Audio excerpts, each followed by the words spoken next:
मेरे YouTube channel में आप सभी का स्वागत है। इस चैनल में ऋषि प्रणाली से लिखना एवं पढ़ना सिखाया जाता है। रामधारी गुप्ता जी की बुक है, उस बुक का डिक्टेशन नंबर 5 स्टार्ट।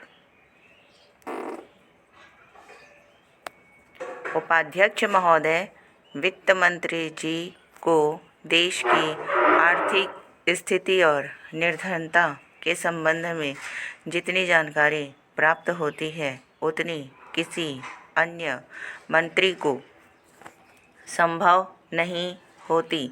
बजट बनाते समय वैसे तो बजट में आय व्यय का ब्यौरा होता ही है, लेकिन मूल रूप से देश की आर्थिक नीतियों में किस प्रकार का परिवर्तन हो तथा किस मार्ग पर वह देश को चलाना चाहते हैं, सरकार का लक्ष्य क्या है, इन सब नीतियों का बजट में विवरण होता है। हमारे वित्त मंत्री चाहे जिस पर भी रहे हो, चाहे वे मुख्यमंत्री रहे हो या केंद्रीय सरकार में रहे हो, उन्होंने शानदार काम किया।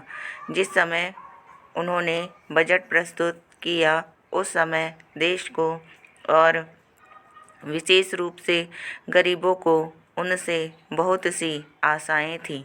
देश में लगभग 6 लाख गांव हैं। उनमें जो बेरोजगारी है, गरीबी है, उसके संबंध में देश की जनता को उनसे बड़ी आशाएं थी और जनता देखना चाहती थी कि इस अवसर पर सरकारी नीतियों के द्वारा देश को वे क्या मार्गदर्शन देना चाहते हैं। पैरा, इस दृष्टि से 3 महत्वपूर्ण बातें इस समय देश के सामने थी।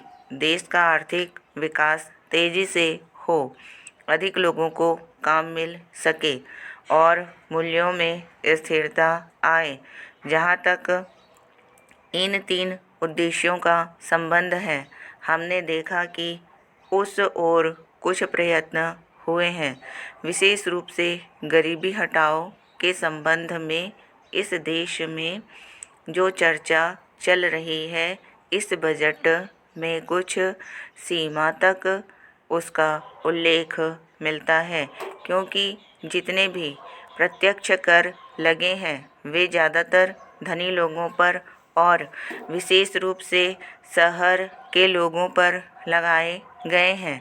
इस तरह से जो एक प्रकार की आर्थिक असमानता हमारे देश में चल रही है, उसको दूर करने का प्रयत्न अवश्य किया गया है। पैरा, लगभग 5 दशक पूर्व जब हमारा देश स्वतंत्र हुआ था, उस समय देश में जितने सरकारी कर्मचारी थे वे ऐसा समझ बैठे थे कि अब तक देश में जिस तरह से अंग्रेज़ों का प्रशासन चल रहा था उस तरह से काम नहीं चलेगा, क्योंकि कांग्रेस के जो नए लोग थे, जो मंत्री बने थे, वे लोग धन के मामलों में त्यागी आदमी हैं। धन से उनको मोह नहीं है, लेकिन बाद में उन्होंने देखा कि हमारे मंत्री लोग भी उसी तरह से शानदार जीवन पसंद करने लग गए हैं जिस तरह से अंग्रेज करते थे। यदि आप लोग मेरे चैनल में नए हैं तो लाइक सब्सक्राइब करिए और जितनी ज़्यादा हो सके लिंक को स्टेनो के बच्चों को शेयर करिए। Okay, thank you.